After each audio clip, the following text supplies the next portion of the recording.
موجودہ یونین تھی روز ان کے ساتھ مقدمہ میں شرکت کرتی تھی. میری یہاں میری گزارش ہے کہ 6 مہینے گزر گئے اور ابھی تک ان کے کیس میں کوئی گرفتاری نہیں ہوئی، نہ پاکستان میں نہ کینیا میں. اقوام متحدہ سے میری بات چیت چل رہی ہے، اب جلد پیش رفت ہوگی کینیا میں.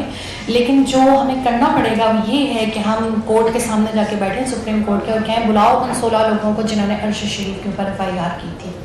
اس کا مطلب ایک جیسا کیوں تھا، اس کو پروگرام سے کیوں نکلوایا گیا، اسے چینل سے کیوں نکلوایا گیا. جب تک آپ یہ سوال نہیں پوچھیں گے کل آپ کی بیویاں بھی خدا نخواستہ کھڑی ہوئی رو رہی ہوں گی. میں صحافی ہوں، میں پھر بھی اپنے شوہر کا مقدمہ لڑ رہی ہوں. آپ لوگوں کی بیویاں گھریلو خواتین ہوں گی، وہ شاید یہ مقدمہ بھی نہیں لڑ سکیں گی. مجھے ایسا لگتا ہے میں ایک زندہ لاش ہوں. آپ لوگوں کے سامنے میرے کیریئر کا آغاز ہوا تھا، 18 سال کی عمر کی ہوتی تھی، بریسز لگائے ہوئے ہوتے تھے، سائش بنا کے امی گھر سے بھیجتی تھی. میری شادی آپ لوگوں کے سامنے ہوئی، 11 سال رہی.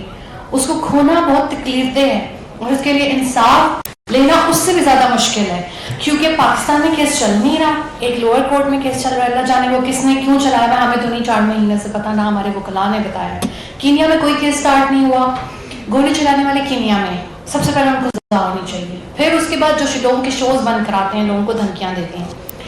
مجھے یہ جو PDM کی حکومت ہے نے تو بہت مایوس کیا ہے، یہ کچھ بھی نہیں کریں گے. سو جو یونین ہے PFUJ، وہ انٹرنیشنل کورٹ آف جسٹس کو اپروچ کر سکتی ہے، انٹرنیشنل کرمنل کورٹ کو اپروچ کر سکتی ہے. میں as a individual, as a وڈو approach نہیں کر سکتی، ورنہ اب تک کر چکی ہوتی ہے.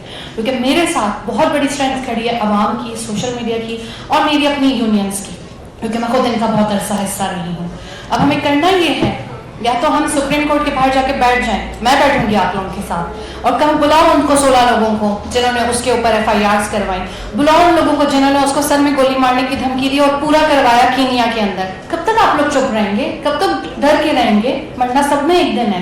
میرے خلاف کتنی گندی مہم چلائی، میں نے ایک دن میں شادی کر لی ہے، نہیں کی شادی میں نے. کس قسم کا معاشرہ ہو گیا، بیوہ کو جینے نہیں دیتا.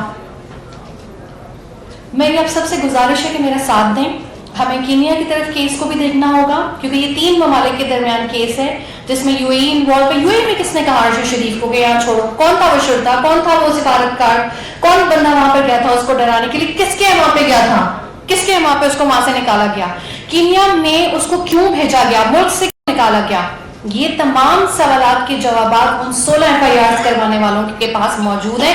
کر دیں، ان کے پتے پبلک کر دیں. 16 لوگوں کے، آپ کے سب کے پاس FIR ہے. پوچھیں ان سے کس نے کہا عرش شریف پہ FIR کرو. کل اس پہ ہوئی تھی، آج آپ پہ ہوں گی. آج میں رو رہی ہوں، اللہ نہ کرے کل آپ کے والے رو رہے ہوں. یہ بہت تکلیف دہ ہوتا ہے اپنے کسی پیارے کو اس طرح کھونا کہ اس کے سر میں گولی لگی ہوئی ہو، اس کا سر کھلا ہوا. یہ بہت تکلیف. مجھے جان کے یہ تصویریں بھیجی گئیں کہ میں زندہ مر جاؤں. ہاں میں مری ہوئی ہوں، میں اس وقت بھی مری بھی کھڑی ہوئی ہوں، لیکن میں اس کے لیے جب تک زندہ ہوں آواز اٹھاتی رہوں گی. اور ہمیں انٹرنیشنل کورٹ آف جسٹس اور کرمنل کورٹ کی طرف دیکھنا ہوگا. اس میں میں ایز اے انڈیویجول نہیں لکھ سکتی، آپ سب کی مدد کی ضرورت ہے. 2 ادارے کلیم کرتے ہیں کہ ارشد ان کا امپلائی ہے، PRI بھی یہی کہتا ہے، بورڈ بھی یہی کہتا ہے. تو یہ دونوں ادارے چلے جائیں، میں ان کے ساتھ پٹیشن فائل کروں گی. دونوں جا کے وہاں پہ فائل کر دیں پٹیشن، اور تمام مجرمان کو جو پاکستان کے ہیں، وہ جو 2 لوگ UAE کے ہیں اور جو باقی لوگ کینیا کے مجرمان ہیں، ان سب کو نامینیٹ کریں. میں چاہوں گی آپ کے ساتھ، میں آواز اٹھاؤں گی، لیکن ول کریں، بہادری دکھائیں، آواز اٹھائیں. آج میرے ساتھ ہوئے، اللہ نہ کرے کل آپ کی بیوی بچوں کے ساتھ بھی ہو سکتا ہے. تو اگر آج نہیں بولے نا تو پھر ہمیشہ کے لیے جو ہے وہ سب ختم ہو جائے گا. ارشد کے قاتل پاکستان میں بھی ہیں، ارشد کے قاتل کینیا میں بھی ہیں. اب اگر آپ لوگ میرا ساتھ دیں گے تو میں کر سکتی ہوں. کینیا میں تو جلد پیش رفت ہوگی، کیونکہ میں 6 مہینے سے جو 4 مہینے کی عدت میں بھی میں نے یہی کام کیا صرف ارشد کے کیسز کے حوالے سے. لیکن پاکستان سے مجھے کوئی فی الحال امید نہیں ہے، کیونکہ حکومت نہیں چاہتی. حکومت نے آج تک ان کو کچھ نہیں کہا، حکومت نے آج تک کوئی خط نہیں لکھا. یہ کیسے جمہوری لوگ ہیں؟ یہاں پہ کتنے صحافی ان کو سپورٹ کرتے ہیں اور کہتے ہیں نہیں نہیں الیکشن مت ہونے دو، ان کو رہنے دو، ان سے بڑا کوئی جمہوریت کا دائی نہیں ہے اس ملک میں. وہ خط ہی نہیں لکھتے آپ کے ساتھی کے لیے. چلے عارف الوی خط لکھ لیں، صدر ہیں ان کے پاس ہوگا استحقاق. آرمی چیف لکھ لیں، جنرل عاصم منیر، نئی قیادت آ گئی ہے، وہ کہہ دیں کہ یہ ہمارا بہت بڑا صحافی تھا، کینیا انویسٹیگیٹ کریں. کیا ایک ایٹمی طاقت کینیا جیسے چھوٹے ملک کو بھی اپنے شہری کے لیے حقوق نہیں مانگ سکتی؟ چیف جسٹس عطا عمر بندیال کہہ سکتے ہیں، یہ 3 لوگ کہہ دیں. اگر PDM مجھے ناپسند کرتی ہے، ارشد کو ناپسند کرتی ہے، وہ اگر نہیں کہہ رہے تو یہ 3 شخصیات کہہ دیں میرے ہیومن رائٹس کی وائلیشن ہوئی ہے، میرا سہاگ اجاڑا گیا ہے، مجھ سے میری تمام خوشیاں چھینی گئی ہیں، اس ملک سے بہترین صحافی چھینا گیا ہے. آپ لوگ اپنی بیٹیوں کے ساتھ ایسا سلوک کرتے ہیں؟ آپ لوگ اپنی بہوؤں کے ساتھ ایسا سلوک کرتے ہیں کہ انہیں زندہ درگور کر دیں اور بعد میں انہیں انصاف بھی نہ دیں, اور اگر وہ کوشش کریں تو ان کے خلاف گندی مہمات چلاتے ہیں. اب بھی وقت ہے کہ تمام صحافی جو ہیں وہ یونائٹڈ ہو جائیں, متحد ہو جائیں.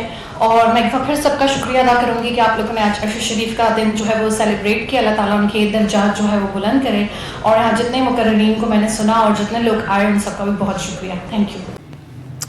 بسم اللہ الرحمن الرحیم. السلام علیکم ناظرین اکرام, میں ہوں شاہد محمود ناصر. ناظرین اکرام, آپ نے سنا کہ کس طرح عرش شریف کی بیوہ کے ساتھ جو کچھ بیت رہا ہے انہوں نے آپ لوگوں کے سامنے رکھا اور بتایا کہ کس طرح ان کو ذلیل کیا جا رہا ہے. اور جب ان کا کہیں بھی بس نہیں چل رہا تو انہوں نے یہاں تک بات نکال دی کہ میں نے دوسری شادی کر لی ہے عدت کے دوران. یعنی اس قدر بےہودہ, ظالم اور بے حس لوگ ہیں جن کو شرم و حیا جن کے اندر ہے ہی نہیں, اور وہ یہ نہیں سوچتے کہ کل کی تمہاری بہن بیٹیوں کے ساتھ بھی خدا نخواستہ ایسا ہو سکتا ہے. لیکن یہ لوگ شاید سمجھتے ہیں کہ انہوں نے قبروں میں نہیں جانا, انہوں نے اللہ کو حساب نہیں دینا. تو چلو ٹھیک ہے, جس طرح آپ بہتر سمجھتے ہیں کریں, لیکن اللہ کا ایک اصول ہے کہ جب آپ کسی کے ساتھ زیادتی کرتے ہیں تو یہاں اسی دنیا کے اندر آپ کو اس کا صلہ ضرور بھگتنا پڑتا ہے. اور میں آپ کو یہ بھی بتا دوں کہ جو طاقتور لوگ بیٹھے ہوئے ہیں بچ یہ بھی نہیں سکتے, کیونکہ اگر بچنا ہوتا تو پرویز مشرف جیسا بڑا جرنیل, طاقتور جرنیل جو اپنے آپ کو سمجھتا تھا, وہ کس طرح ذلیل ہو کے مرا ہے اور کس طرح اس کو یہاں پاکستان کے اندر بھیجا گیا, آپ سب لوگ بہتر جانتے ہیں. ناظرین اکرام, میں آپ کو یہ بتاتا چلوں کہ آکاش رام جو بول نیوز کا جو مارکیٹنگ مینیجر ہے وہ کتنے دنوں سے گرفتار ہے, اس کو اغوا کیا گیا ہے, ابھی تک اس کو چھوڑا نہیں گیا. اور آپ یہ دیکھیے کہ یہ لوگ, ان کی کتنی ہمت بڑھ گئی ہے صرف اس وجہ سے کہ ہم بے غیرت ہیں, صرف اس وجہ سے کہ ہم بزدل ہیں, صرف اس وجہ سے کہ ہمیں اپنے رائٹ لینے کا جو ایک طریقہ ہے وہ نہیں آتا. ہم بے حس اور بے غیرت بزدل لوگ ہیں جن کو ذرا بھی شرم و حیا نہیں کہ ہمارے حقوق کس طرح سے سلب کیے جا رہے ہیں, لیکن ہم چپ بیٹھے ہوئے ہیں. بہرحال ناظرین کرام, آپ کو میں یہ بتانا چاہتا تھا کہ ایک بیوہ کے ساتھ یہ سلوک کیا جا رہا ہے, کل کو آپ کی بہن بیٹیوں کے ساتھ بھی خدا نخواستہ ایسا ہو سکتا ہے, میری بہن بیٹیوں کے ساتھ بھی ایسا ہو سکتا ہے خدا نخواستہ. لیکن کیا ہم اسی طرح ظلم سہتے رہیں گے؟ کیا ہم اسی طرح یہ سب کچھ برداشت کرتے رہیں گے؟ میں نے آپ سے کہا تھا صرف ایک دن اس ملک کو دے دیجئے, صرف ایک دن کے لیے نکلیے اور اس طرف نکلیے جہاں آپ کے پیروں میں زنجیریں باندھی گئی ہیں, جہاں آپ کے ہونٹوں پہ زنجیریں باندھی گئی ہیں, جہاں آپ کے ہاتھوں اور ذہنوں پہ زنجیریں باندھی گئی ہیں, وہاں جائیے, وہاں سے اپنی زنجیریں توڑوائیے اور پھر آئیے اور پھر دیکھیے کہ آزادی کیا ہوتی ہے. پھر آپ کو پتا چلے گا کہ آزادی کس چڑیا کا نام ہے, کیونکہ ابھی تک ہمیں پتہ ہی نہیں کہ آزادی کیا چیز ہوتی ہے. عمران خان آپ کو سمجھا کے مر رہا ہے, لیکن آپ کو ذرا بھی شرم نہیں آ رہی. آپ صرف ہلکے پھلکے احتجاجوں پر جو ہے وہ اپنا کام جاری رکھے ہوئے ہیں, سمجھتے ہیں کہ ہم نے بڑی قربانی دے لی. قربانی تب دیں گے جب یہ زنجیریں توڑوائیں گے, اور زنجیریں جہاں بندھی ہوئی ہیں وہاں سے جا کر توڑوائیں گے تو پتہ چلے گا کہ زنجیریں آزادی کیسے حاصل کی جاتی ہے. قربانی دینی پڑے گی, یہ مت سمجھیے کہ گھر بیٹھے آپ کو سب کچھ مل جائے گا. قربانی آپ کو دینی پڑے گی, یہ طے ہے. میں بھی اس میں شامل ہوں, آپ لوگ بھی شامل ہیں, کیونکہ جان جو ہے, خون جو ہے, وہ آزادی جو ہے وہ قربانی مانگتی ہے, خون مانگتی ہے, اور خون اور قربانی کے بغیر ہمیں آزادی نہیں مل سکتی. ناظرین کرام, اگلی ویڈیو میں نئی خبروں کے ساتھ دوبارہ حاضر ہوتا ہوں. تب تک کے لیے اللہ حافظ. ناظرین, پاکستان زندہ باد.